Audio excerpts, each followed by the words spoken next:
नमस्कार, मी महेंद्र पाटील. आपण आलेलो आहोत आरबी फार्म म्हणजे रमेश भोंडवे साहेब यांच्या फार्म हाऊसवर. यांचं फार्म हाऊस हे शहापूरपासून मला वाटतं 10 ते 15 किलोमीटर अंतरावर आहे. ज्या वेळेला सुरुवातीला मी या फार्मावर आलो त्यावेळेला या जागेवर पूर्ण मातीच होती. पण म्हणतात ना, मातीमधून सोनं कसं तयार करायचं हे आपल्याला या फार्म हाऊसवरून, या फार्म हाऊसच्या झाडांवरून आपल्याला पाहायला मिळेल. तर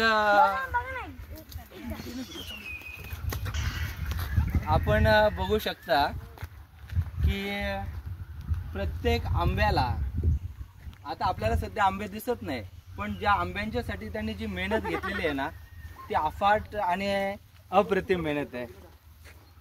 आपण बघू शकता इथेच आरबी फार्मचे हे मालक, नमस्कार, रमेश भोंडवे साहेब.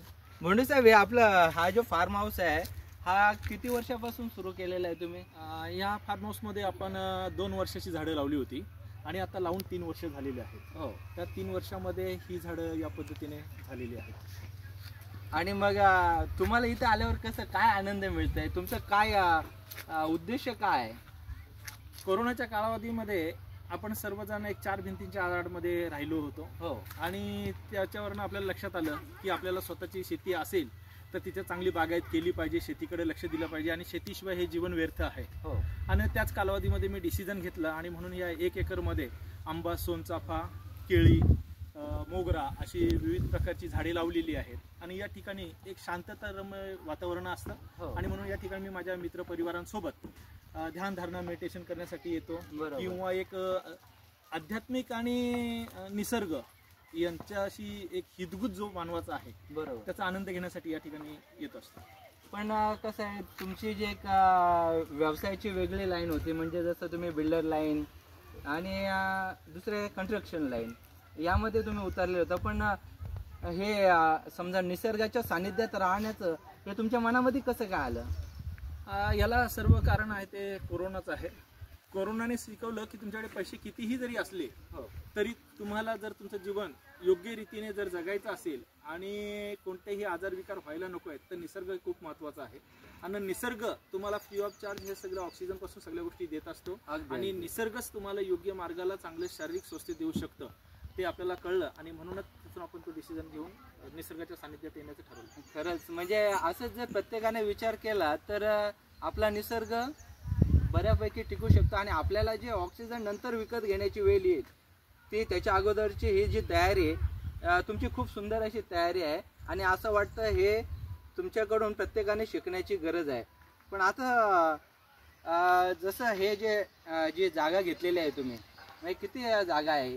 ही 1 एकर जागा आहे. 1 एकर जागा आहे. 1 एकर. आणि 1 एकर मध्ये म्हणजे आता हे जसे खाली प्लॉट आहे, हा इकडे खाली प्लॉट आहे, बाकी सर्वत्र झाड आहेत.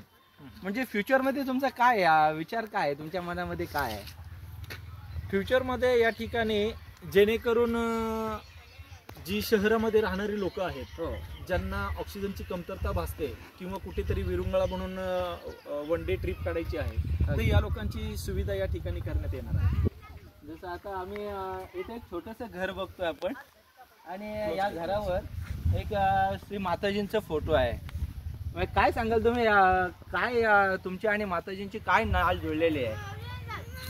परमपूजनीय श्री माताजी निर्मला देवी ह्यांचा 5/1970 पासून सहयोग चालू झालेला आहे.